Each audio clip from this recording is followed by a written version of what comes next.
तीसरा paper CET का paper code 131C। पहला प्रश्न, निम्न में से कौन सा युग्म राजनीतिक कार्यकर्ता संबंधित रियासत राज्य से सम्मिलित नहीं है? ये मीठालाल व्यास जैसलमेर। मीठालाल व्यास ने जैसलमेर प्रजामंडल की स्थापना की थी, ये सही है। बी, भूपेंद्र नाथ त्रिवेदी कोटा, ये गलत है। भूपेंद्र नाथ जो त्रिवेदी है उन्होंने कोटा प्रजामंडल की स्थापना नहीं की थी। भूपेंद्र नाथ त्रिवेदी ने बांसवाड़ा प्रजामंडल की स्थापना की थी, बांसवाड़ा, और ये की थी इन्होंने 1943 में, 1943। आगे, किशनलाल जोशी भरतपुर प्रजामंडल की स्थापना, ये सही है। पंडित हरिनारायण शर्मा अलवर प्रजामंडल की स्थापना, ये भी सही है। तो इसका आंसर होगा बी, भूपेंद्र नाथ त्रिवेदी कोटा की जगह बांसवाड़ा। अगला प्रश्न, दो कथन दिए गए हैं, एक को अभिकथन और दूसरे का कारण बताना है। अभिकथन ए, दादा भाई नेहरू ने लंदन में ईस्ट इंडिया एसोसिएशन की स्थापना की थी, ये बिल्कुल सही है। 2 नंबर, वह ब्रिटिश जनमत को प्रभावित करना चाहते थे, ये भी सही है। इस जो ईस्ट इंडिया एसोसिएशन है, इसका जो उद्देश्य था दादा भाई नेहरू जी का, वो था ब्रिटिश जनमत को प्रभावित करना। तो दोनों सही है और कारण की व्याख्या भी कर रहा है, मतलब आंसर होगा इसका डी। ई और बी दोनों सत्य हैं, और ई और आर दोनों सत्य हैं, और आर ए की सही व्याख्या करता है। मान लो इस बार ये प्रश्न पूछ ले कि दादा भाई नेहरू जी ने लंदन में ईस्ट इंडिया एसोसिएशन की स्थापना की कब थी, सन पूछ ले, तो ये जो स्थापना की थी वो 1866 में की थी, ध्यान रखें। अगला प्रश्न, 1857 की क्रांति को दबाने के लिए बीकानेर के किस शासक ने अंग्रेजों को सैन्य सहायता दी थी? ए सरदार सिंह, बी रतन सिंह, सी गंगा सिंह, डी डूंगर सिंह। बीकानेर रियासत में जो सहायता दी थी अंग्रेजों को, वो सरदार सिंह ने दी थी बीकानेर के। ये आंसर होगा इसका। और ये जो सरदार सिंह है बीकानेर के, ये अंग्रेजों को सहायता देने के लिए राज्य से बाहर पंजाब भी गए थे, ध्यान रखें, अपनी सेना की टुकड़ी लेके पंजाब। और पंजाब में ये गए थे हांसी, इंपॉर्टेंट है कि पंजाब में कहाँ कहाँ गए, तो हांसी गए, ये हिसार गए और सिरसा। अगला प्रश्न, किसके नेतृत्व में 25 अप्रैल 1934 को कटराथल में आयोजित विशाल महिला सम्मेलन में हजारों महिलाओं ने भाग लिया? ये काफी प्रश्न बार बार पूछा जाता है, काफी बार ये प्रश्न पूछा जा चुका है किशोरी देवी का। और कभी ये डेट पूछ लेते हैं कि कब ये आंदोलन हुआ था, तो ये आंदोलन हुआ था 25 अप्रैल 1934 को। कहाँ हुआ था ये भी पूछा जा चुका है, तो कटराथल में। और इसका जो आंसर होगा, नेतृत्व किया था वो तक किया था किशोरी देवी ने। अगला प्रश्न, भरतपुर राज्य के स्वतंत्रता आंदोलन में निम्न में से कौन एक नेता था? भरतपुर से संबंधित कौन सा नेता था? ए टीकाराम पालीवाल, बी किशनलाल जोशी, सी मंगल सिंह शर्मा, डी शोभाराम। भरतपुर से जो संबंधित था आंदोलन में, स्वतंत्रता आंदोलन में, वो था किशनलाल जोशी। ये किशनलाल जोशी ये भरतपुर से थे, और इन्होंने रेवाड़ी हरियाणा, ध्यान रखें, इनसे संबंधित एक और फैक्ट है, रेवाड़ी हरियाणा, रेवाड़ी हरियाणा में 4 मार्च 1938 को भरतपुर पंजाब मंडल की स्थापना की थी, भरतपुर पंजाब मंडल। ये काफी इंपॉर्टेंट है। ये किशनलाल जोशी थे भरतपुर पंजाब मंडल की स्थापना करने वाले। कब की? 4 मार्च 1938 को। अगला प्रश्न, 1916 में मुस्लिम लीग और कांग्रेस के बीच समझौता किसने करवाया था? काफी अच्छा प्रश्न है। A Annie Besant, B Surendranath Banerjee, D Bal Gangadhar तिलक, सी गोपाल कृष्ण खोखले। तो ये जो मुस्लिम लीग और कांग्रेस के बीच में जो ये समझौता हुआ था 1916 में, ये बाल गंगाधर तिलक ने करवाया था, ध्यान रखें, बाल गंगाधर तिलक। और बाल गंगाधर तिलक, और ये जो 1916 है, यहाँ पर भारतीय राष्ट्रीय कांग्रेस का जो लखनऊ अधिवेशन हुआ था, जिसकी अध्यक्षता की थी अंबिका शरण मजूमदार ने, वहां पर ये बाल गंगाधर तिलक ने समझौता करवाया था मुस्लिम लीग और कांग्रेस के बीच में। मान लो प्रश्न ऐसा भी पूछ ले कि मुस्लिम लीग और कांग्रेस के बीच में कांग्रेस के कौन से अधिवेशन में समझौता हुआ था? तो लखनऊ अधिवेशन, और ये लखनऊ अधिवेशन हुआ था 1916 में। अगला प्रश्न, जेल में अन्याय के खिलाफ भूख हड़ताल के कारण मारवाड़ लोक परिषद के किस नेता की मृत्यु 19 जून 1942 को हुई? काफी अच्छा प्रश्न है। ए रणछोड़ दास घटानी, बी आनंद राज सुराणा, सी भंवरलाल शर्मा, डी बाल मुकुंद बिस्वा। ये बाल मुकुंद बिस्वा वाला प्रश्न काफी बार पूछा जा चुका है। बाल मुकुंद बिस्वा, इनकी भूख हड़ताल के कारण मृत्यु हुई थी 19 जून 1942 को, और ये मारवाड़ से संबंधित है, ये ध्यान रखना, मारवाड़ लोक परिषद से, बाल मुकुंद बिस्वा। अगला प्रश्न, माल्य मिंटो सुधार का उद्देश्य था? माल्य मिंटो सुधार, ए शिक्षा को बढ़ावा देना, बी प्रांतीय विधानसभा में दलितों के लिए आरक्षित सीटें, 3 मुसलमानों के लिए अलग निवासक मंडल, और 4 केंद्रीय विधान परिषद में सदस्यों की संख्या में बढ़ोतरी। अभी ये कह रहा है कि सही आंसर बताना है, तो सही आंसर इसका था वो, इसमें जो पूछा गया है, इसमें ये भी शिक्षा को बढ़ावा देना, ये इसका कोई उद्देश्य नहीं था। प्रांतीय विधानसभा दलितों को आरक्षित, ये भी इसका कोई उद्देश्य नहीं था। मुसलमानों के लिए अलग निवासन मंडल, ये भी नहीं था। केंद्रीय विधान परिषद में सदस्यों की संख्या बढ़ोतरी, ये था। तो 4 ऑप्शंस नहीं है इसमें, मतलब ये अधीनस्थ बोर्ड ने इसको डिलीट कर दिया है। अगला प्रश्न, जैसलमेर का गुंडा राज पुस्तक के लेखक कौन, निम्न में से कौन थे? काफी अच्छा प्रश्न है, ये भी काफी बार पूछा जा चुका है। A Sagarmal Gopa, B Hiralal Shastri, D C Jainarayan Vyas, D Maniklal Verma. तो जैसलमेर गुंडा राज पुस्तक है, ये सागरमल गोपा द्वारा लिखी गई थी, और इनकी जो इनको जेल हुई थी वो हुई थी 25 मई 1941 को, 6 वर्ष की, और इनको जेल में मिट्टी का तेल डालकर 4 अप्रैल 1946 को जला दिया गया था, और वहां उनकी मृत्यु हो गई थी। इनकी एक तो ये पुस्तक है जैसलमेर में गुंडा राज, और दूसरी 2 पुस्तक है सागरमल गोपा की, एक तो जैसलमेर में गुंडा राज, और दूसरी है वो है आजादी के दीवाने, आजादी के दीवाने। ये 2 पुस्तकें ध्यान रखें, क्या पता आपकी बार आजादी के दीवाने की पुस्तक पूछ ले। अगला प्रश्न, निम्न में से क्या लॉर्ड कर्जन से संबंधित है? लॉर्ड कर्जन, ए भारतीय परिषद अधिनियम 1892, बी विश्वविद्यालय अधिनियम 1920, सी 1905 का बंगाल का विभाजन, डी भारत सरकार अधिनियम 1909। तो जो ये लॉर्ड कर्जन है, इनसे जो संबंधित है वह है 1905 का बंगाल विभाजन। यानी जब बंगाल का विभाजन हुआ था उस समय भारत का जो गवर्नर जनरल था वो लॉर्ड कर्जन था। और यदि 1905 एग्जैक्ट डेट पूछ ले कि बंगाल का विभाजन कब हुआ, प्रश्न बन सकता है, तो वो हुआ था 19 जुलाई 1905 को हुआ था, ये ध्यान रखें आप, 19 जुलाई 1905 को। और ये बंगाल का विभाजन के पीछे अंग्रेजों की क्या रणनीति थी? तो अंग्रेजों की रणनीति थी फूट डालो और राज करो की नीति थी। अगला प्रश्न, संत हरिदास खाली जगह संप्रदाय के संस्थापक थे, यानी संत हरिदास कौन से संप्रदाय के संस्थापक थे? ए निम्बारक संप्रदाय, बी अखिलिया, सी निरंजी, डी रामसनेई। तो ये संत हरिदास जी है, इनका जो संबंध है वो निरंजी संप्रदाय से था, ध्यान रखें, निरंजी संप्रदाय। संत हरिदास जी का जो जन्म है वो कापड़ दो डीड बना कुछा मन में हुआ था, और ये पहले डकैती का काम करते थे। ये भी काफी बार प्रश्न पूछा जा चुका है कि राजस्थान का ऐसा संत जो पहले डकैत थे, तो डकैत थे संत हरिदास जी, डकैती, ये ध्यान रखें, डकैती का काम करते थे। अगला प्रश्न, निम्न में से कौन सा मांड गायन में शिद्दत नहीं है? यानी मांड गायन से संबंधित कौन सा नहीं है? अल्लाह जिलाबाई, ये मांड गायिका थी। गौरीबाई, ये भी थी। बन्नो बेगम, ये भी थी।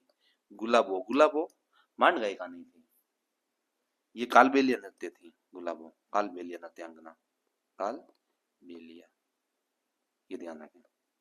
अगला प्रश्न, ताड़ना एवं मोरबंदिया विवाह निम्न में से किस जनजाति से संबंधित है? ताड़ना और मोरबंदिया विवाह, ए सांची, बी मीणा, सी भील, डी ग्रासिया। तो ये जो ताड़ना है ये ग्रासिया जनजाति से संबंधित है। ताड़ना और मोरबंदिया जो 2 विवाह की रस्में है, ये ग्रासिया जनजाति में पाई जाती है। अगला प्रश्न, निम्न में से बौद्ध धर्म से संबंधित पुरातात्विक अवशेष कहाँ मिले? काफी बार प्रश्न पूछा जा चुका है और ये हमने सीईटी के अभी तक जो 2 और आगे पेपर किए उसमें भी ये प्रश्न आया हुआ है।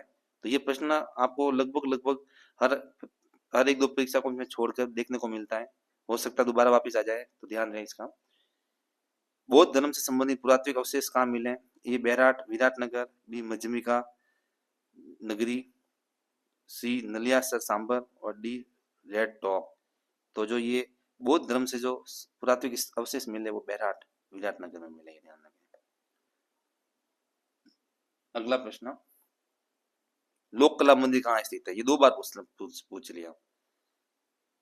ए जोधपुर, बी कोटा, सी उदयपुर, डी अजमेर। तो ये लोक कला जो मंडल है ये उदयपुर में, ध्यान रखें, उदयपुर। अगला प्रश्न, वैली किशन रुक्मणी के रचयिता किस शासक के दरबारी कवि थे?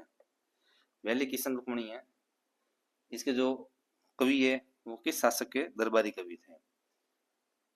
ए विग्रह चतुर, बी महाराणा कुंभा, सी अकबर और डी शाहजहां। तो ये दरबारी कवि थे अकबर के, ये ध्यान रखें, वैली किशन। और इसके जो लेखक है वो पृथ्वीराज राठौड़ थे, ध्यान रखें, वैली किशन सॉरी वैली किशन रुक्मणी के पृथ्वीराज राठौड़। ये भी प्रश्न बन सकता है, ध्यान रखें।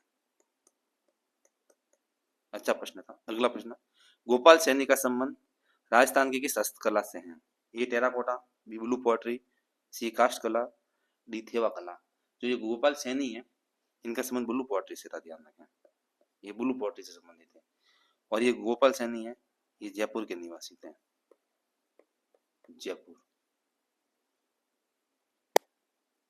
और इनको 1974 को पद्मश्री से सम्मानित किया गया था। अगला प्रश्न, राजस्थान की पहली जनजाति बालक हॉकी अकादमी कहाँ स्थापित की गई?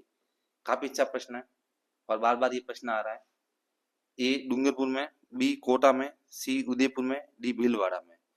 तो ये जो पहली जनजाति बालक हॉकी अकादमी है ये स्थापित की गई है उदयपुर में, ध्यान रखें, उदयपुर। और 2-4 और अकेडमी स्थापित की गई है। बालक हॉकी जनजाति है ये तो उदयपुर में की गई है, और ऐसे नॉर्मल पूछ ले बालक हॉकी अकादमी तो वो जयपुर में की गई है, और महिला हॉकी अकादमी पूछे तो अजमेर में की गई है, ध्यान रखें। ये महिला वाला इंपॉर्टेंट है, ध्यान रखें, महिला हॉकी अकादमी ये अजमेर में, अजमेर। अगला प्रश्न, कर्नल टॉड के अनुसार मीणाओं का मूल स्थान निम्न में से कौन सा था? काफी अच्छा प्रश्न है। कर्नल टॉड ने मीणाओं का मूल स्थान कौन सा माना? आबू पर्वत, बी काली खो पर्वतमाला, सी मुकुंदा पर्वत श्रेणी, डी काली घाटी पर्वतमाला। कर्नल टॉड के अनुसार जो मीणाओं का मूल स्थान था वो काली खो पर्वतमाला था। अगला प्रश्न, बडोली कोटा के शिव मंदिर का निर्माण किसने करवाया था? ये भी काफी बार प्रश्न आ चुका है। ए तोरमाण, बी मिहिरकुल, सी भोज परमार और डी भोज प्रतिहार। तो ये जो शिव मंदिर है बडोली कोटा का, इसका जो निर्माण है वो कराया था मिहिरकुल ने, ध्यान रखें। बडोली का जो शिव मंदिर है इसको घाटेश्वर मंदिर नागर पंचायत शैली का मिश्रित रूप माना जाता है, ये ध्यान रखें, और ये मिहिरकुल के समय बनाया गया था। अगला प्रश्न, झूला न देणी आपनी हालरिया दुलाए पूत सिखावे पालने रमण बड़ाई माए। उक्त पंक्तियां किस ग्रंथ से ली गई हैं?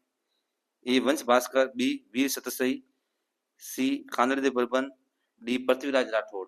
तो ये जो ली गई है ये ली गई है वीर सतसई, और इस वीर सतसई के जो लेखक है वो सूर्यमल मिश्र है, सूर्यमल मिश्र।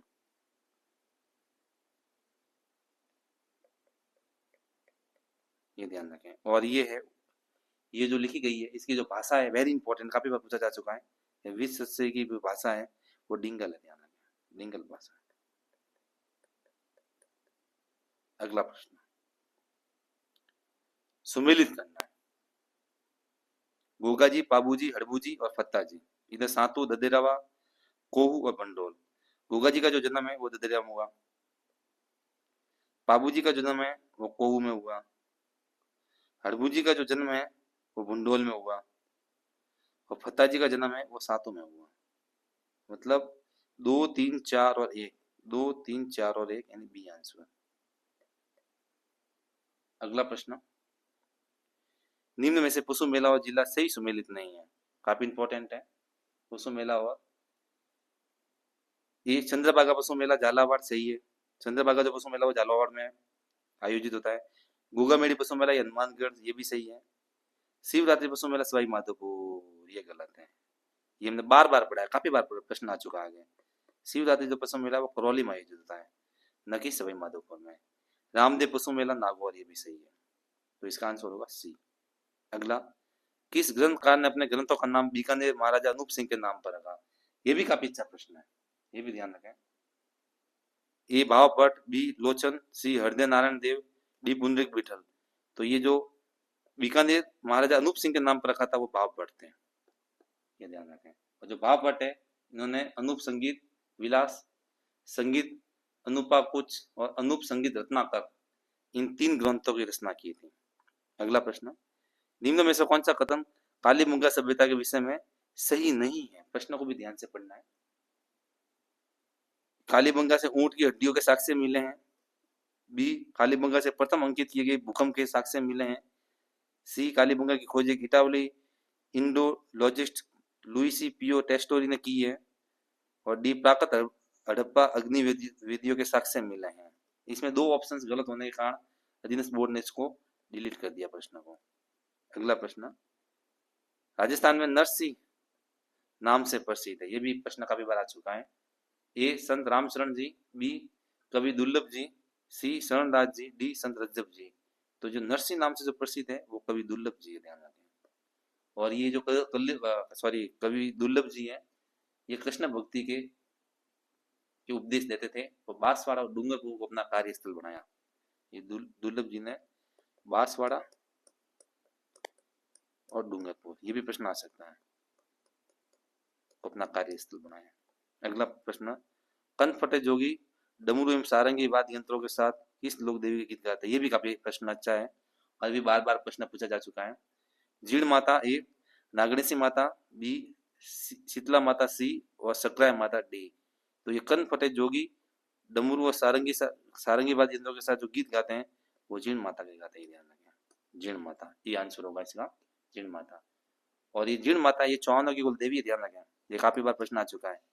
चौहानों की कुल देवी है जीण माता, कुल देवी जीण माता चौहानों की कुल देवी है। इसको मधुमुखियों की देवी भी कहा जाता है, जीण माता को मधुमुखियों की देवी। हर्ष की पहाड़ी जो रेवासा ग्राम सीकर में, वहां इनका मंदिर बना हुआ है। और इनको 2.5 प्याले, ये भी इंपॉर्टेंट है, 2.5 प्याले शराब का भोग लगता है। 2.5 प्याले शराब का भोग लगता है। वो बकरे के कान केवल, वेरी वेरी इंपॉर्टेंट, बकरे के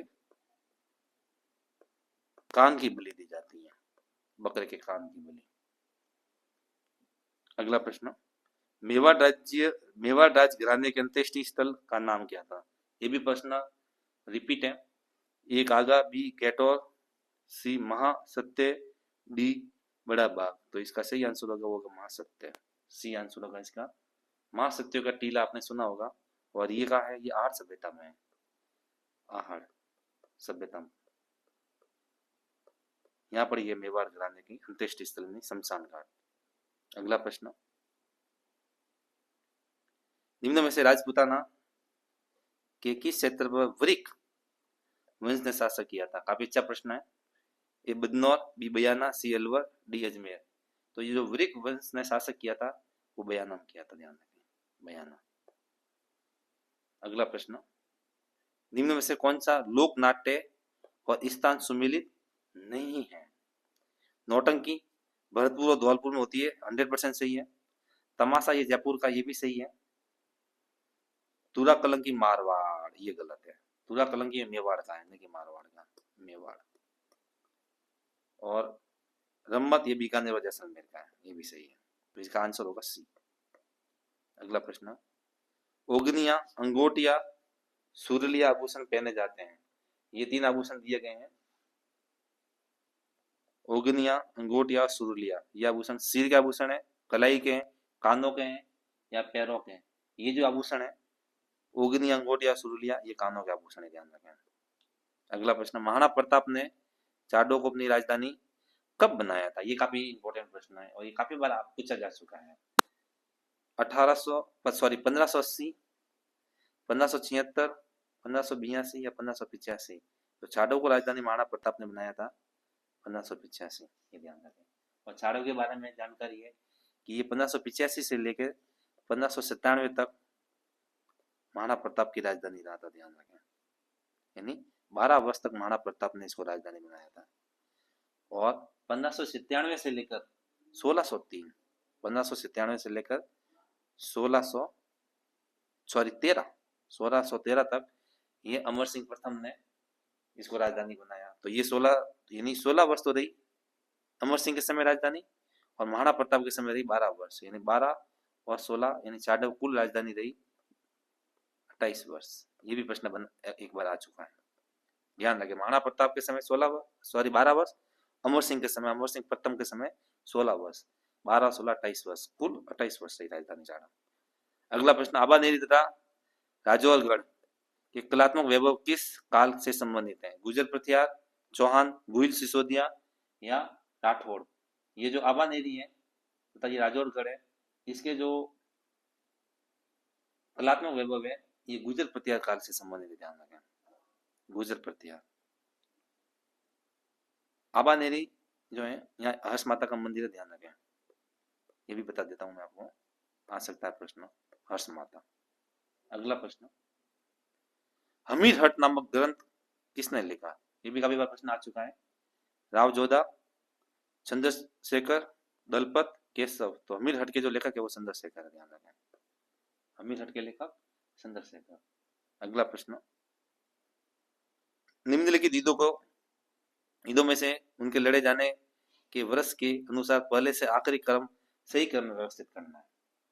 सारंगपुर का युद्ध है ये 1437 में हुआ था, ध्यान रखें। और गागरोन का युद्ध है,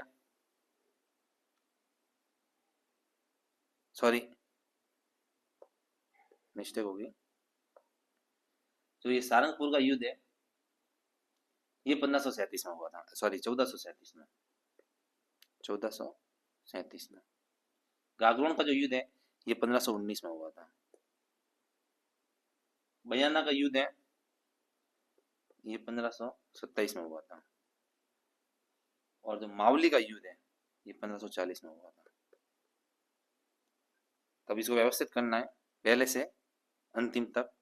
तो सबसे पहले 1 नंबर, उसके बाद 3 नंबर, उसके बाद 2 नंबर, उसके बाद 4 नंबर, यानी सॉरी डी आंसर। अगला प्रश्न, प्रथम उदय उत्कृष्ट डबल डेकर वातानुकूलित यात्री एक्सप्रेस ट्रेन किसके बीच चलती है? ये करंट का है उस समय का, ज्यादा इतना इंपॉर्टेंट नहीं है। ये चलती है बेंगलुरु और कोटमबूर के बीच में, ये ध्यान रखें, बेंगलुरु और कोटमबूर के बीच में। अगला प्रश्न, मलास खंड है किस खनिज के उत्पादन से संबंधित है? मलास खंड, जो ये मलास खंड है, ए लिग्नाइट, बी तांबा, सी लोह अयस्क, डी हीरा? तो ये तांबा से संबंधित है, मलास खंड तांबा से संबंधित है। और ये जो मलास खंड है ये मध्य प्रदेश में, ध्यान रखें, मध्य प्रदेश। अगला प्रश्न, राष्ट्रीय कृषि एवं ग्रामीण विकास बैंक नाबार्ड की स्थापना कब हुई? काफी अच्छा प्रश्न है। नाबार्ड जो है इसकी स्थापना कब हुई? ए 12 जुलाई 1986, बी 12 जुलाई 1978, सी 12 जुलाई 1982 और डी 12 जुलाई 1992। तो इसकी जो स्थापना हुई थी वो 12 जुलाई 1982 को हुई थी। ये तो नॉर्मल है। तब की बार ये आ सकता है किस समिति की अनुशंसा हुई थी? तो शिव रमन समिति, शिव रमन समिति की अनुशंसा हुई थी, शिव रमन समिति। और इसका मुख्यालय मुंबई में, मुख्यालय मुंबई। अगला प्रश्न, निम्न में से कौन सा राज्य और कोयला क्षेत्र सुसई सुमेलित है? काफी अच्छा प्रश्न है। ये रामगढ़ मध्य प्रदेश दे रखा है, बल्कि ये जो रामगढ़ है ये मध्य प्रदेश में नहीं है, ये झारखंड में, ध्यान रखें, झारखंड। तो ये तो गलत हो गया। संबलपुर ये उड़ीसा में, ये सही है, ये संबलपुर है, ये उड़ीसा में है। बैतूल, बैतूल पश्चिम बंगाल में नहीं है, ये मध्य प्रदेश में, बैतूल मध्य प्रदेश। और ये सरगुजा झारखंड, जी नहीं, ये सरगुजा ये छत्तीसगढ़ में। तो इसमें से भी प्रश्न बन सकता है, ये ध्यान रखें आप। तो ये ओडिशा है, ये सलूम्बर है, ये इसका आंसर है, ये सही सुमेलित है। अगला प्रश्न, भारत में कॉफी उत्पादक राज्यों का निम्नलिखित में से सही घटता हुआ क्रम बताना है, घटता हुआ क्रम बताना है। तो सर्वाधिक जो कॉफी उत्पादन होती है वो कर्नाटक में होती है, उसके बाद केरल, उसके बाद तमिलनाडु, उसके बाद आंध्र प्रदेश, यानी सी आंसर। वेंदा न थाल गल पक्षी अभ्यारण्य स्थित है, वेंदा थाल पक्षी अभ्यारण्य है कर्नाटक ए, केरल बी, तमिलनाडु सी, या आंध्र प्रदेश डी। ये जो है ये तमिलनाडु में, ध्यान रखें। और ये देश का सबसे पुराना जलीय पक्षी अभ्यारण्य, ये भी ध्यान रखें। अगस्त 2022 की स्थिति के अनुसार भारत में कितनी घोषित आर्द्र भूमियां हैं, ये भी काफी अच्छा प्रश्न है, आर्द्र भूमि के बारे में पूछ रहा है। ए 72, बी 75, सी 48, डी 41। तो भारत में जो आर्द्र भूमियां है वो 75, ध्यान रखें, जो जिसको रामसर साइट कहते हैं। और जो सर्वाधिक जो आर्द्र भूमियां हैं भारत में वो है तमिलनाडु में, तमिलनाडु 14। ये भी प्रश्न बन सकता है। दूसरे नंबर पर यूपी 10, उत्तर प्रदेश में 10 और तमिलनाडु में 14। अगला प्रश्न, पश्चिमी घाट के पश्चिमी ढालों पर किस प्रकार के वन पाए जाते हैं? पश्चिमी घाट है उसको, वो भी उसके भी पश्चिमी घाटों पर किस प्रकार के वन पाए जाते हैं? ए अल्पाइन, बी सवाना, सी उष्ण कटिबंधीय सदाबहार वन, डी मानसूनी। तो यहाँ पर जो ये वन पाए जाते हैं ये उष्ण कटिबंधीय सदाबहार वन पाए जाते हैं पश्चिमी घाट पे, पश्चिमी ढालों पर। अगला प्रश्न, भारत के किस राज्य में पवन ऊर्जा की सर्वाधिक क्षमता विद्यमान है? काफी अच्छा प्रश्न है।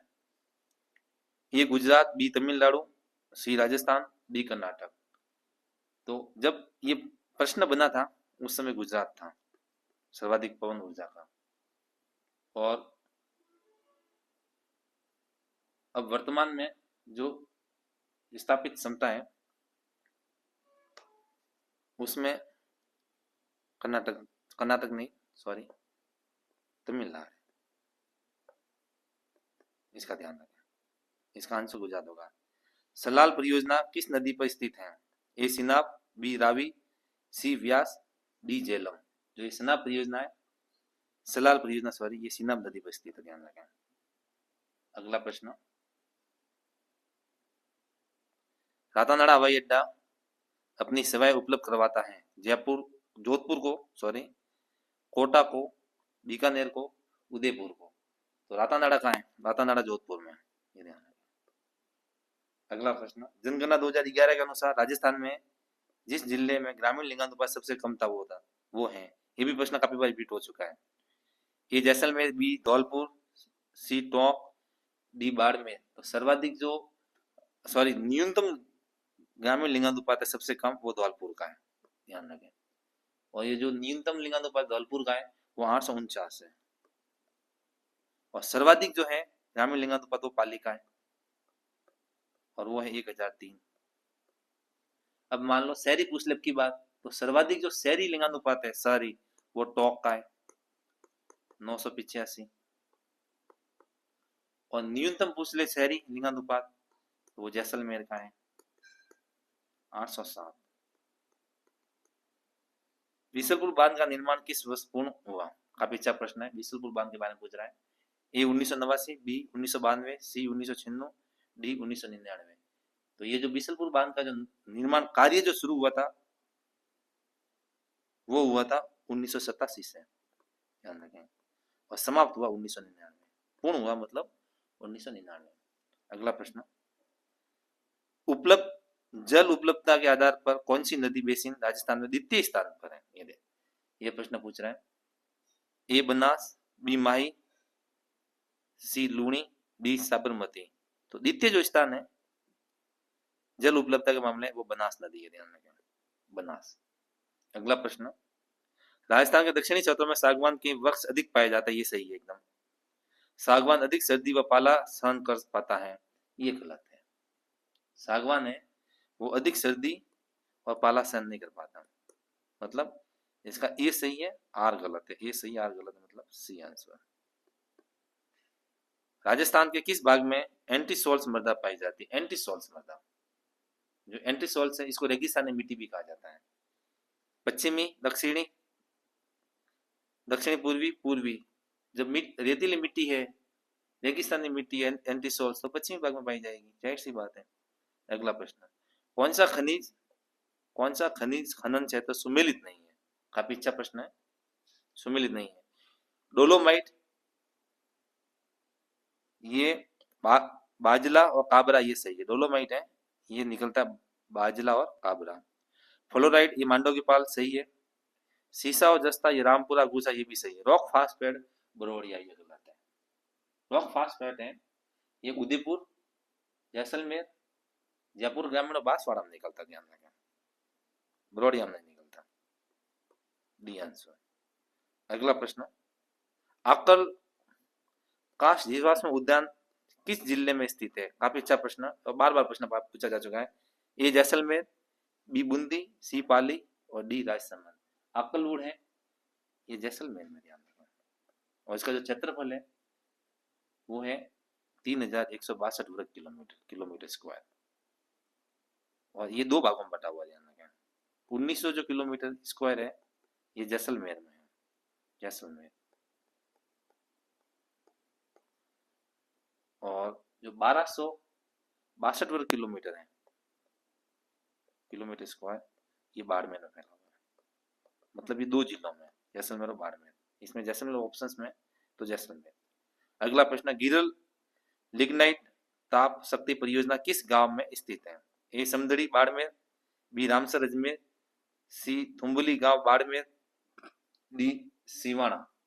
तो ये गिरल है ये थुम्बली गांव बाड़मेर में स्थित, ध्यान रखना। और इस गिरल से संबंधित, और गिरल को जो है लिग्नाइट परियोजना, इसको जर्मनी का सहयोग मिल रहा है, जर्मनी के सहयोग से, ये भी ध्यान रखें, जर्मनी। अगला प्रश्न, कोपेन के जलवायु वर्गीकरण के अनुसार डूंगरपुर और बांसवाड़ा किस प्रकार की जलवायु के अंतर्गत आता है? डूंगरपुर और बांसवाड़ा। ए BWHW, बी BHSW, सी CWG और डी AW। तो जो ये डूंगरपुर और बांसवाड़ा है कोपेन के अनुसार ये AW में आते हैं, AW। और जो ये AW है ये अति आर्द्र जलवायु पाई जाती है यहाँ। डूंगरपुर बांसवाड़ा के अलावा सलूम्बर, दक्षिणी उदयपुर, दक्षिणी बारा, कोटा, प्रतापगढ़, दक्षिणी चित्तौड़गढ़ और झालावाड़ इसमें स्थित है। और यदि AW का प्रतिनिधि जिला पूछ लें कि प्रतिनिधि जिला कौन सा AW जलवायु का, वो है डूंगरपुर, ध्यान रखें, प्रतिनिधि जिला। अगला प्रश्न, राजस्थान में किस वृक्ष से कत्था निकाला जाता है? काफी अच्छा प्रश्न। ए खेजड़ी, बी पलास, सी खैर, डी दौंग। तो ये कत्था निकाला जाता है वो खैर से निकाला जाता है। अगला प्रश्न, निम्न में से कौन सा नदी जिला सुमेलित नहीं है? सुमेलित नहीं है। ए डाई नदी यजमेर, सही है। बी बाणगंगा जयपुर, ये भी सही है। ये काकड़ी जैसलमेर, ये भी सही है। वात्रक नदी है, ये बांसवाड़ा नहीं है। वात्रक नदी है डूंगरपुर में, डूंगरपुर, ध्यान रखें। राजस्थान में सोयाबीन उत्पादक प्रमुख क्षेत्र हैं। ए अर्ध शुष्क, बी हाड़ौती पठार, सी माही बेसिन, डी पूरी मैदान। सर्वाधिक जो सोयाबीन है वो हाड़ौती मैदान में निकलता, ध्यान रखना, इसका हाड़ौती पठार, सॉरी, यहाँ सर्वाधिक सोयाबीन होता है। अगला प्रश्न, 2011 की जनगणना के अनुसार राजस्थान के सर्वाधिक जनसंख्या वाले जिलों का अवरोही क्रम व्यवस्थित कीजिए। सर्वाधिक जो जनसंख्या वो 66 लाख तो जयपुर की है, तो जयपुर 1 नंबर, जयपुर 1 नंबर। उसके बाद 36 लाख जोधपुर की है, तो जोधपुर 2 नंबर, जोधपुर, इसमें भी दो है, यानी दोनों जोधपुर जोधपुर है। उसके बाद जोधपुर के बाद है वो अलवर है, उसकी भी 36 है। जब जोधपुर की है वो 36.87 है और अलवर की वो 36.74 है। तो इसके बाद अलवर और उसके बाद नागौर, नागौर की वो 33.07 लाख है। मतलब एक ही आंसर। अगला प्रश्न, राजस्थान में ऑयल रिफाइनरी की स्थापना कहाँ की गई? Very very important, oil refinery. A Bikaner, B Jalore, C Jaisalmer और डी बाड़मेर। जो ऑयल रिफाइनरी है ये पचपदरा बाड़मेर में स्थापित की गई, पचपदरा बाड़मेर। अगला प्रश्न, विधानसभा चुनाव में अस्पष्ट बहुमत के कारण राजस्थान में राष्ट्रपति शासन कब लगा था? काफी अच्छा प्रश्न है। 1977, 1980, 1967, 1992। तो अस्पष्ट बहुमत के कारण जो राष्ट्रपति शासन लगा था वो 1977 में लगा, 67 में लगा था सॉरी। और ये प्रथम राष्ट्रपति शासन था, ध्यान रखें। इसकी जो अवधि थी वो 13 मार्च से लेकर 26 अप्रैल की थी। 26 अप्रैल। और इस समय जो राज्यपाल थे, ये भी काफी बार प्रश्न पूछा जा चुका है कि राजस्थान में जो प्रथम बार अस्पष्ट बहुमत के राष्ट्रपति शासन लगा उस समय राज्यपाल कौन थे? तो जब लगा तब तो थे संपूर्णानंद, डॉक्टर संपूर्णानंद, संपूर्णानंद। और जब हटा तब थे सरदार हुकुम सिंह, हुकुम सिंह। ये भी ध्यान रखें। अगला प्रश्न, राजस्थान राज्य मानवाधिकार आयोग के अध्यक्ष एवं सदस्यों के चयन समिति में निम्न में से कौन शामिल नहीं होता? ये भी काफी बार प्रश्न पूछा जा चुका है। 1 मिनट के लिए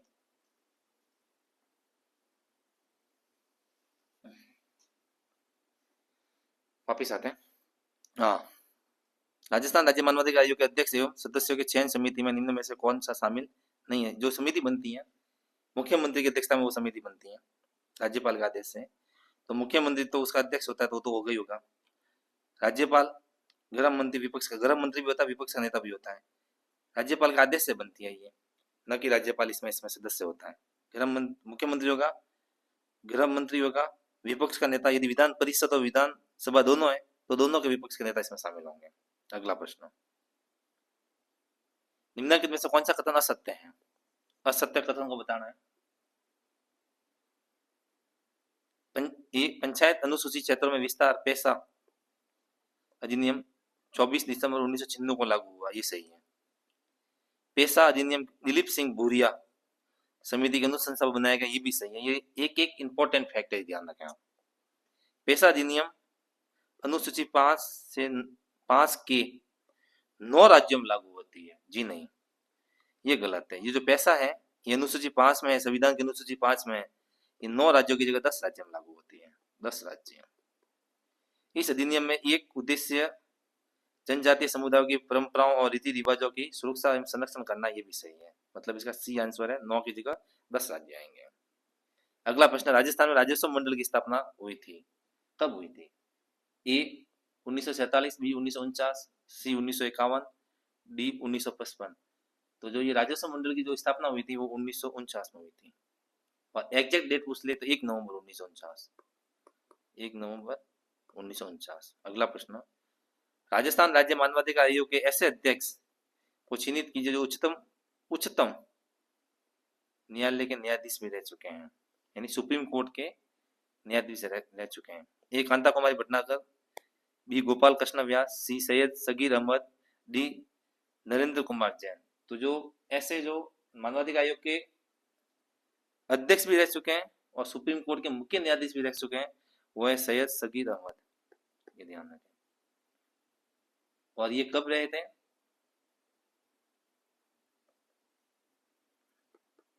16 फरवरी 2001। अगला प्रश्न, निम्न में से कौन सा कथन असत्य है? ये राजस्थान में मुख्यमंत्री सहित 30 मंत्री हो सकते हैं, अधिकतम पूछ रहा है। बी राजस्थान के सभी मंत्री कैबिनेट मंत्री हैं, सी कैबिनेट में महत्वपूर्ण विभाग होते हैं, डी राजस्थान सरकार में वर्तमान में कोई भी उप मंत्री नहीं है। तो ये उस समय था, उस समय का प्रश्न था, उस समय उप मंत्री कोई नहीं था, तो ये सही है। कैबिनेट में महत्वपूर्ण विभाग होता है, ये भी सही है। राजस्थान में मुख्यमंत्री सहित 30 मंत्री होते हैं, ये भी सही है, क्योंकि 200 का 15% होता है, तो ये 30 होता है, इसमें मुख्यमंत्री सहित 30 होता है, ये भी सही है। राजस्थान में सभी मंत्री कैबिनेट मंत्री होता है, ये गलत है। सभी मंत्री कैबिनेट मंत्री नहीं होते, जो इंपॉर्टेंट मंत्री होते हैं वही कैबिनेट होते हैं। जो इंपॉर्टेंट लोग होते हैं, इनको बड़े बड़े मंत्रालय दिए जाते हैं, वही कैबिनेट होते हैं, सभी नहीं होते हैं। अगला प्रश्न, निम्नलिखित में से कौन सा एक कथन सत्य नहीं है? नहीं पूछ रहा है।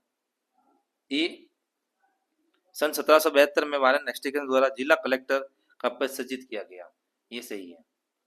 वारेन हेस्टिंग्स जो है हेस्टिंगन, इन्होंने 1772 में जिला कलेक्टर का पद सृजित किया था, ये भी इंपॉर्टेंट फैक्ट ध्यान रखें।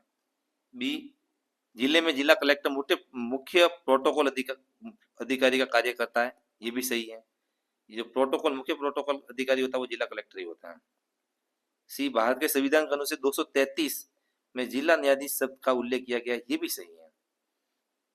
अनुच्छेद 233 में किया गया है जिले शब्द का उल्लेख। रोमन मैकडोनाल्ड ने कलेक्टर को संस्थागत करिश्मा कहा, ये गलत है। ये रजनी कोठारी ने कहा था, न कि रोमन मैकडोनाल्ड ने। रजनी कोठारी, इन्होंने कहा था कलेक्टर को संस्थागत करिश्मा, ये ध्यान रखें। अब की बारी भी प्रश्न बन सकता है। अगला प्रश्न, राजस्थान उच्च न्यायालय का उद्घाटन राज प्रमुख सवाई मान सिंह द्वारा किया गया। ये अभी हाल ही में असिस्टेंट प्रोफेसर हुई थी एग्जाम, कॉलेज लेक्चर, उसमें भी ये प्रश्न पूछा गया था। तो इसके ऑप्शंस पढ़ते हैं पहले। 29 अगस्त 1949, 28 जनवरी 1950, 27 मार्च 1951, 28 जनवरी 1952। तो राज प्रमुख जो मान सिंह थे, उन्होंने उद्घाटन किया था, वो किया था उच्च न्यायालय का 29 अगस्त 1949, ध्यान रखें। और जो उच्च न्यायालय का जो गठन होता है हाई कोर्ट का, वो अनुच्छेद 214 के तहत होता है, ध्यान रखें। संविधान का अनुच्छेद 214। एक प्रश्न और बन सकता है, जब इसका उद्घाटन किया था वो जयपुर में हुआ था, जयपुर, मगर 1958 में सत्यनारायण समिति बनी थी इसके लिए, उसके सुझाव पर इसको जोधपुर स्थानांतरित किया गया हाई कोर्ट को। ये वेरी इंपॉर्टेंट फैक्ट है। 1958 में पी सत्यनारायण राव समिति बनी थी, उसकी अनुशंसा पर जोधपुर स्थानांतरित किया गया था, जयपुर से जोधपुर, राजस्थान हाई कोर्ट को। अगला प्रश्न, निम्नलिखित में से कौन राजस्थान के राज्यसभा चुनाव 2022 में निर्वाचित नहीं हुआ? वैसे ये प्रश्न कोई काम का नहीं है आपके, ये उस समय का है, तो इसमें आंसर होगा वो श्री सुभाष चंद्र होगा। अगला प्रश्न, निम्नलिखित में से कौन सा युग्म सुमेलित नहीं है? धारा 243 आर नगर पालिकाओं की संरचना का उल्लेख, ये सही है। 243 आर में नगर पालिका के संरचना का उल्लेख किया गया। 243 एस वार्ड समिति का गठन व संरचना, ये भी सही है। 243 जेड ई महानगर योजना समिति का गठन, ये भी सही है। 243 जेड सी जिला योजना समिति का गठन, ये गलत है। 243 जो जेड सी है जिला योजना समिति का नहीं है, ये है नगर पालिका भाग 9 का कतिपय क्षेत्रों में लागू न होने से संबंधित, ध्यान रखें। अगला प्रश्न, मानव गरीबी सूचकांक HPI वंचन को समग्र सूचकांक के रूप में मापता है। ये दीर्घायु, पोषण और ज्ञान। बी, ज्ञान, बुनियादी जरूरतें और जीवन स्तर। सी, दीर्घायु, ज्ञान और जीवन स्तर। डी, दीर्घायु, जीवन स्तर और स्वच्छता। तो ये जो मापता है वो मापता है दीर्घायु, ज्ञान और जीवन स्तर, ध्यान रखें।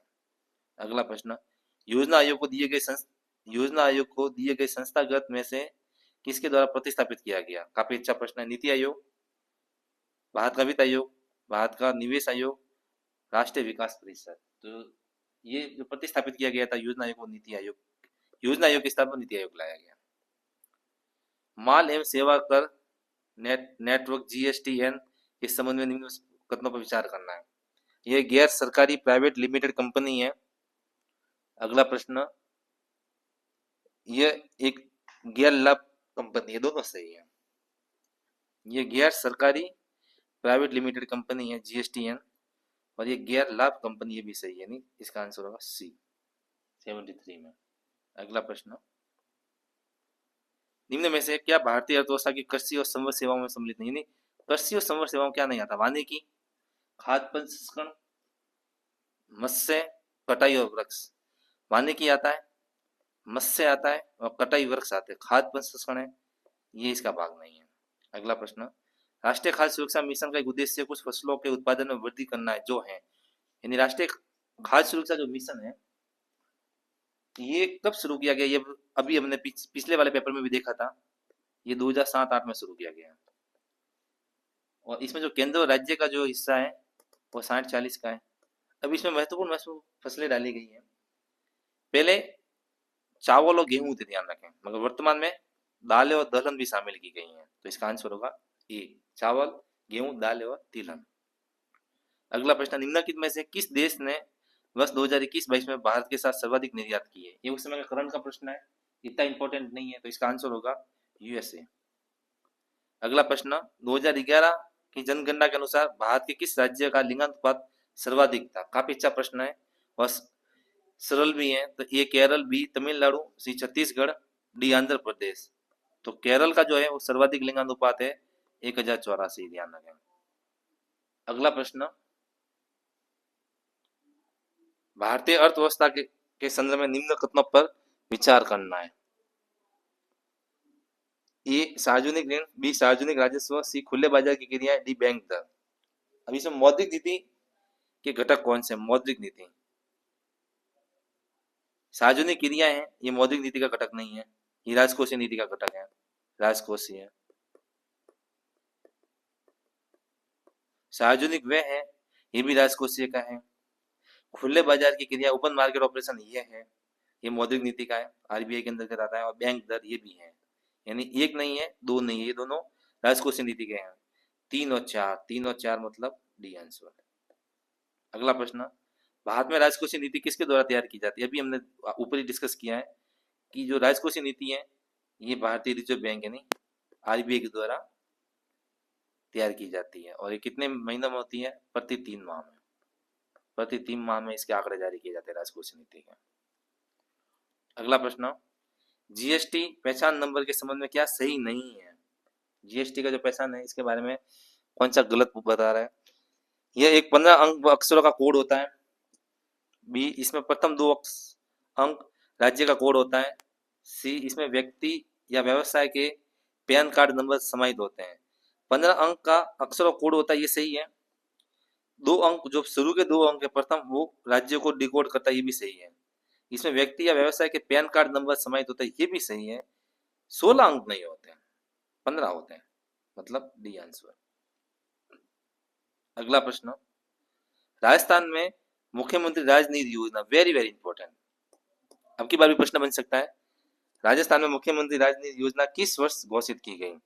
राजनिधि योजना, ए 2019, बी 2020, सी 2021, डी 2015। तो जो ये राजनिधि योजना ये 2020 में घोषित की गई थी, ध्यान रखें। यदि मान लो एग्जैक्ट डेट पूछ ले तो 13 मार्च 2020 को घोषित की गई थी। और इसका जो उद्देश्य है वो है घरेलू उपभोक्ताओं की मासिक जो खपत है वो 15,000 लीटर से कम होने पर उनको जो जल का जो शुल्क है वो माफ किया जाएगा। अगला प्रश्न, APCL, Rajasthan refinery limited, Hindustan petroleum corporation limited, HPCL और राजस्थान सरकार के मध्य इक्विटी की कितनी भागीदारी है? ये काफी बार प्रश्न आ चुका है। इसमें जो है जो राजस्थान सरकार है और एचपीसीएल है, तो राजस्थान सरकार और एचपीसीएल इन दोनों का जो हिस्सेदारी है वो 74-26 की है, ध्यान रखें। अगला प्रश्न, पंचायती राज के किस स्तर पर एक साथीन का चयन महिला विकास कार्यक्रमों के लिए मानदेय महिला कार्यकर्ता के रूप में किया जाता है? साथीन, साथीन एक साथीन है, ये जो गर्भवती महिलाएं होती हैं उनके और जो सरकारी अस्पताल होते हैं उनके बीच की कड़ी का काम करती है साथीन।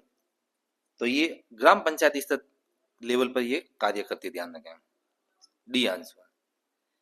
भूजल प्रबंधन के लिए हेलीबॉर्न सर्वेक्षण तकनीक का प्रारंभ राजस्थान के किस जिले में किया गया? भूजल तकनीक, ए भरतपुर, बी जोधपुर, सी कोटा, डी जयपुर। तो ये जो भूजल तकनीक है इसका जो किया गया है सर्वेक्षण, हेलीबॉर्न सर्वेक्षण, ये जोधपुर में किया गया, ध्यान रखें।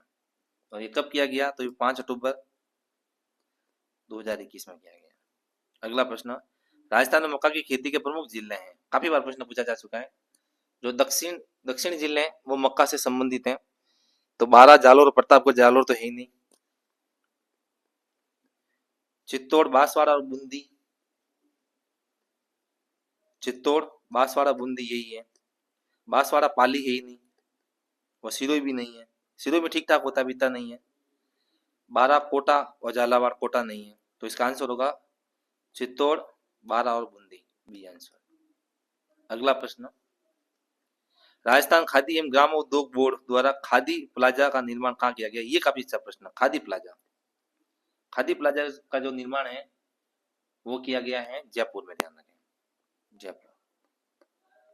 अगला प्रश्न, निम्नलिखित में से किन्हें परवन वर्ग परियोजना से सिंचाई सुविधा मिलेगी? बूंदी, कोटा, बारा जिलों के 535 गांवों को, बी झालावाड़, बारा, कोटा जिलों के 637 गांवों को, सी झालावाड़, बूंदी, कोटा जिलों के 637 गांवों को, डी प्रतापगढ़, झालावाड़, कोटा जिलों के 535 गांवों को। तो इसमें जो सुविधा मिलेगी वो मिलेगी झालावाड़, बारा, कोटा के 637 गांवों को मिलेगी। ये प्रश्न दोबारा रिपीट हो सकता है, ध्यान दें। अगला प्रश्न, वर्ष 2021-22 में राजस्थान में उद्योग क्षेत्र का स्थिर 2011-12 कीमतों पर सकल राज्य मूल्य वर्धन कितना है? ये उस समय का जो प्रश्न है, वहां उस समय आर्थिक समीक्षा है वो 2021-22 जारी की गई थी और स्थिर मूल्य पे है।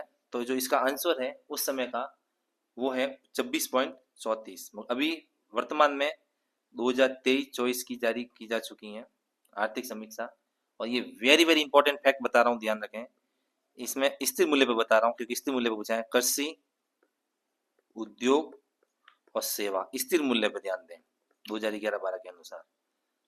तो कृषि का है वो 26.21% है, उद्योग का है वो 29.84 है, 29.84, और सेवा है वो 43.95% है। ध्यान रखें, ये काफी इंपॉर्टेंट है।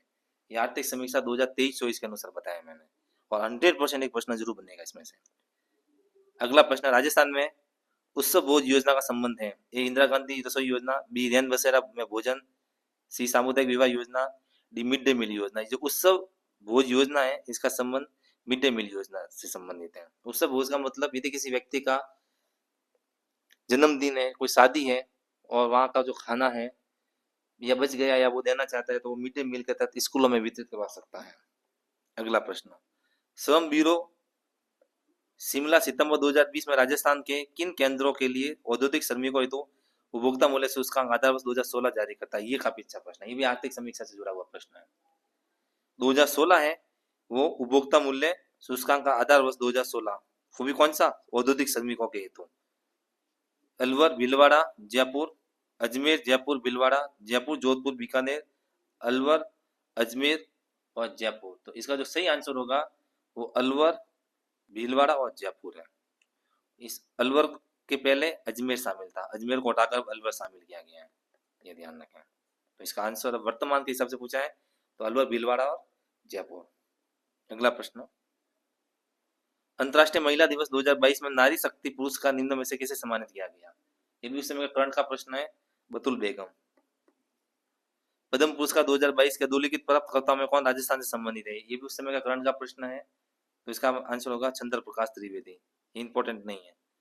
वर्ष 2022 सॉरी वर्ष 2023 G20 शिखर सम्मेलन निम्न में से किस देश में प्रस्तावित है? ये भी उस समय के करंट का सवाल है। तो G20 2023 है वो भारत में हुआ था, ये ध्यान रखें।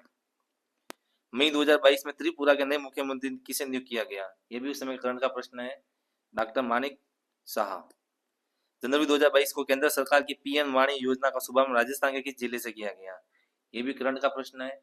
तो इसका जो आंसर है वो होगा प्रतापगढ़। मगर हाँ, एक फैक्ट ध्यान रखें, जो ये पीएम वाणी योजना है ये कब शुरू की गई थी, ये ध्यान रखें आप। पीएम वाणी, ये प्रश्न बन सकता है। पीएम वाणी योजना ये दिसंबर 2020 में शुरू की गई। Very very important. अगला प्रश्न, युवा मामले और खेल मंत्रालय ने वर्ष 2022 का मेजर ध्यानचंद खेल रत्न पुरस्कार अंशता शरद कमल को देने की घोषणा की। इसका संबंध किस खेल से है? ये भी उस समय का करंट का प्रश्न है। इसका आंसर होगा टेबल टेनिस। अगला प्रश्न, हाल ही में जारी वैश्विक बुक सूचकांक 2022 में भारत का कौन सा स्थान है? ये भी करंट का है उस समय का। तो इसका जो आंसर होगा वो 107वां होगा। ये भी इंपॉर्टेंट नहीं है इतना। अगला प्रश्न, सिंधु घाटी सभ्यता के स्थल को जुलाई 2022 में यूनेस्को ने विश्व विरासत सूची में शामिल किया है। बालाथल, कालीबंगा, धोलावीरा या मोहनजोदड़ो? ये प्रश्न है, ये अधीनस्थ बोर्ड ने इसको डिलीट कर दिया है, ये ध्यान रखें। अगला प्रश्न, 2025 विश्व एथलेटिक्स चैंपियनशिप की मेजबानी निम्न में से कौन सा शहर करेगा? 2025 ये बन सकता है प्रश्न वापस, ये 2025 अभी आना है, तो इसकी जो मेजबानी करेगा वो करेगा टोक्यो। अगला प्रश्न, अगस्त 2022 तक भारत में कुल 25 रामसर स्थल हैं, इसमें से सर्वाधिक रामसर स्थल किस राज्य में? वेरी वेरी इंपॉर्टेंट, मैंने अभी बताया था। उत्तर प्रदेश, हिमाचल प्रदेश, तमिलनाडु, मध्य प्रदेश। तो इसका आंसर होगा वो तमिलनाडु। तमिलनाडु में 14 है सर्वाधिक रामसर साइट, और उसके बाद यूपी में 10, ये ध्यान रखें। अगला प्रश्न, पेज फॉल्ट तब होता है जब, कंप्यूटर से संबंधित प्रश्न शुरू हो चुके हैं।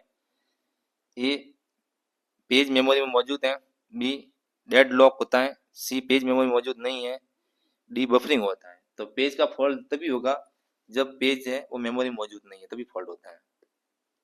निम्न में से कौन सा कथन असत्य है? असत्य पूछ रहा है।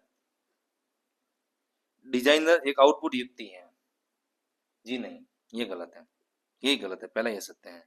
डिजाइनर है वो एक हार्डवेयर उपकरण है जो ध्वनि या प्रकाश जैसी एनालॉग जानकारी प्राप्त करता है, ये ध्यान रखें। बी, एक बैंक चेक पर आप पहले से छपे MICR अक्षर पा सकते, ये सही है। ट्रैक बॉल तथा जॉयस्टिक माउस की तरह पॉइंटिंग युक्तियां, ये भी सही है। OCR का अभिप्राय ऑप्टिकल कैरेक्टर्स रिकग्निशन है, ये भी सही है, ये गलत है, ये हार्डवेयर है ना कि आउटपुट। अगला प्रश्न, डॉक्यूमेंट में एक स्थान से दूसरे स्थान जाने के लिए MS वर्ड 2019 की कुंजियों के संदर्भ में निम्न कथनों पर विचार कीजिए। ये भी अच्छा प्रश्न है। इंड दबाने पर आप डॉक्यूमेंट के अंत पर पहुंच जाते हैं। पेज डाउन दबाने पर आप एक स्क्रीन नीचे पहुंचा दिया जाता है। कंट्रोल प्लस होम दबाने पर आपको डॉक्यूमेंट के शीर्ष पर पहुंचा दिया जाता है। अब इसमें से सत्य कथन बताना है। तो जो पहला प्रश्न है वो एंड की दबाने पर डॉक्यूमेंट के अंत तक पहुंच जाते हैं, ये गलत है। यदि आप MS वर्ड में एंड की 2019 में एंड की दबाओगे तब एक लाइन लास्ट ओर पे जाओगे कर्सर के, न कि एंड पेज तक।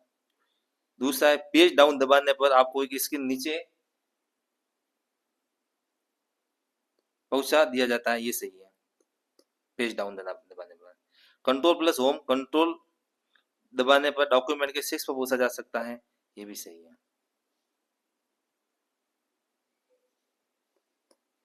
यानी 2 और 3 बी आंसर। अगला प्रश्न, MS एक्सेल में फॉर्मेट सेल डायलॉग बॉक्स प्रदर्शित करने के लिए किस कमांड का उपयोग किया जाता है? फॉर्मेट, MS एक्सेल में फॉर्मेट सेल डायलॉग बॉक्स। तो MS एक्सेल में फॉर्मेट डायलॉग बॉक्स के लिए Ctrl+F, Ctrl+1, Ctrl+2, Ctrl+D, Ctrl+1 का प्रयोग किया जाता है। अगला प्रश्न,